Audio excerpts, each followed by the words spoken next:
मुली काढल्या माणसाने बी थोडं जमनीवर राहा. पोरींच्या आया फेया बाप फीप जरा भाऊ. तुम्हाला वाटतंय मुलगी म्हणजे तुम्ही लय ढगात गेलाय सध्या. आणि ज्यांच्याकडे पाहून आहेत पोरग आहे त्यांना वाटतंय काही करून ह्याला पिवळा करायचा आहे. पण पोरींच्या आया मिळच लागून दे ना. असंच पाहिजे तसंच पाहिजे हेच पाहिजे. एक वाक्य सांगतो, फक्त मुलाची संपत्ती बघू नका तर मुलाची संस्कृती सुद्धा बघा. नुसता बंगला बघू नका तर चांगला बघा. हा मुलगा देताना नुसती त्याची संपत्ती बघायची, ती जर व्यसनी निघाला तर काय मुलीचा संसार उघड्या येईन ना. लग्न जमिताना 100 एकर जमीन आहे, पण मुलगा जर 10 रुपयाना निघाला 5 वर्षात 1 एकर ठेवणार नाही.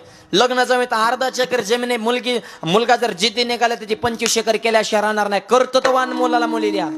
शेतकऱ्याच्या घरात पुरी द्या, वारकऱ्याच्या घरात पुरी द्या, गरीबाच्या घरात मुलगी द्या.